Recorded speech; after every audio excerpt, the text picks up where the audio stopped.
Kitchen के सारे मुश्किल कामों में से सबसे मुश्किल काम मुझे लगता है चिकन धोना, उसके अंदर की सारी वेन्स और गंदगी निकालना, उनको पोर्शंस में करना और पकाना तो फिर एक अलग ही टास्क है। अस्सलाम वालेकुम everybody, how is everybody doing. मैं बिल्कुल ठीक हूँ और ये है वीकेंड ईद से पहले का। जी हाँ, ये ईद उल अज़हा के पहले वाला वीकेंड है और मैं क्योंकि यूके में रहती हूँ अवे फ्रॉम फैमिली, तो कुर्बानी वगैरह हमारी पाकिस्तान में हो जाती है मेरे इन लॉज़ के घर। यहाँ कोई कुर्बानी नहीं होती, इसलिए मैंने सोचा कि इस हफ़्ते चिकन ही ले आया जाए और चिकन की डिशेस बनाई जाएं। वैसे तो कभी कभार मैं मटन या बीफ ले आती हूँ, लेकिन यूजुअली हम लोग चिकन ही यूज़ करते हैं। तो चिकन होल, चिकन कीमा। आज है चिकन को धोने धुलाने का, सॉर्टिंग करने का डे। जब मैं पहले चिकन लिया करती थी तो मैं एज़डा हाजी बाबा के नाम से एक बटर शॉप है वहाँ पे लेती थी, मगर जब से मैं अब नए घर में शिफ्ट हुई हूँ और हमारा एरिया चेंज हो गया है तो अब मुझे नया मिला है वर्ल्ड वाइड फूड्स। और बहुत से लोग जाते भी होंगे वहाँ पे, इट्स अ देसी बिग शॉप। वहाँ पे मीट के अलावा और भी बहुत सारी देसी ऑप्शंस मिल जाते हैं। तो वहीं से हम ये देसी चिकन लाए हैं। थैलियों से आपने पहचान लिया होगा कि ये वाइट थैलियों में देसी शॉप्स में ही चिकन मिलता है। अदरवाइज़ अगर आप दूसरी इंग्लिश स्टोर से लाएँ या एज़डा वगैरह से लाएँ तो वो आपको ट्रेज़ में देते हैं। एनीवेज़, फ्रीज़र में जगह कम होने की वजह से मैंने ये समोसे का एक छोटा पैकेट निकाला और सोचा चलें इसको तल लिया जाए, क्योंकि फ्रीज़र में चिकन और कीमा रखने की जगह नहीं बन रही थी।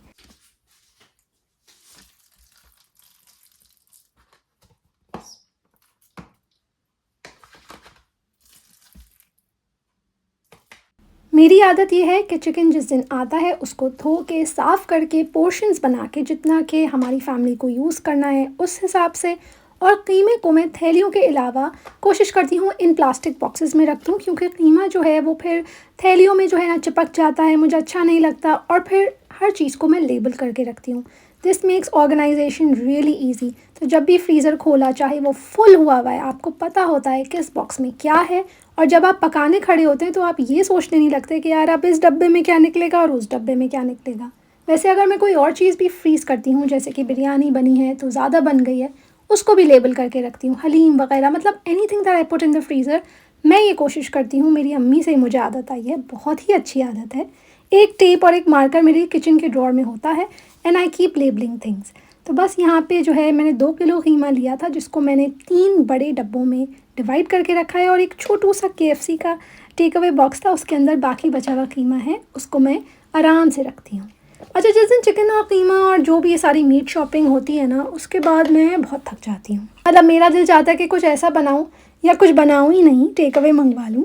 और पता नहीं क्यों बस बहुत ज़्यादा थकन हो जाती है मुझे। आप लोगों को भी थकन होती है या सिर्फ मुझे ही थकन होती है? ज़रा मुझे बताइएगा।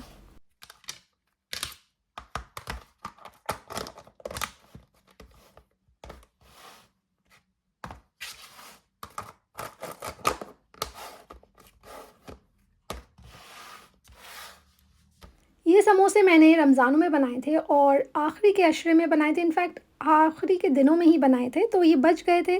बस आज फिर सोचा समोसा चाय पार्टी कर ली जाए, क्योंकि चिकन और गोश्त समेटने के बाद अब भूख लग रही थी, तो बस ये खाया, एनर्जाइज़ हुए और उसके बाद फिर खाना खाया।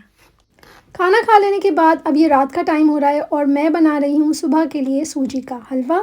और मेरे हस्बैंड को बहुत ज़्यादा हलवा और मीठा इस तरह से बहुत पसंद है, मैं इतने मीठा फ़ैन नहीं हूँ, तो मैंने सोचा झटपट हलवा बनाया जाए। और बस थोड़ा सा हेल्दी हलवा बनाने की कोशिश कर रही हूँ, इसलिए कम घी और ब्राउन शुगर का इस्तेमाल करूँगी।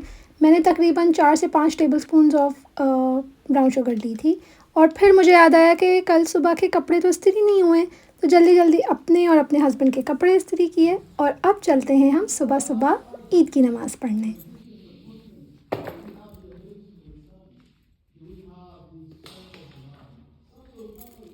बहुत प्यारी मस्जिदें हैं, मेन चीटम हिल पर बनी हुई है और हो सकता है आप में से और भी बहुत लोग इस मस्जिद में आ गए हों।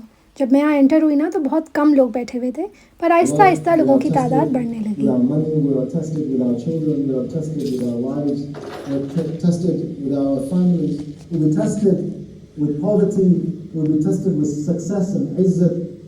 We'll be tested in so many ways. If we learn the lessons of Ibrahim alayhi salam, inshallah, we shall maintain and वहाँ पे मौजूद सब लोगों को ईद मुबारक कहा और अब चलते हैं अच्छे से नाश्ते की तरफ, क्योंकि हम चीतम हिल की ही मस्जिद में थे, जो कि सामने आपको नज़र आ रही है वीडियो में। पास ही हमारे पास बहुत ही अच्छा चाचा चाय बना हुआ है, और अगर आप यहाँ आए हुए हैं तो ज़रूर बताइएगा। I really loved it.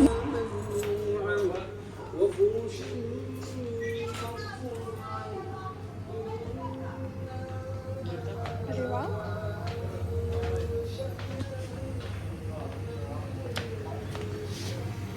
इतना अच्छा लग रहा था, यहाँ पर पूरे टाइम तिलावत चल रही थी, और नाश्ता भी यहाँ का बहुत अच्छा था। पराठे का साइज़ भी बहुत मज़े का था, और ये पराठा देख के ना उफ़, मुझे अपनी अम्मी की याद आ गई। वो इस तरह के मज़ेदार आटे वाले पराठे बनाती हैं। तो यही पराठा, देसी ब्रेकफ़ास्ट और चने चाय के साथ हमने किया बहुत ही ज़्यादा मज़े का नाश्ता, और बहुत मुझे मज़ा आया।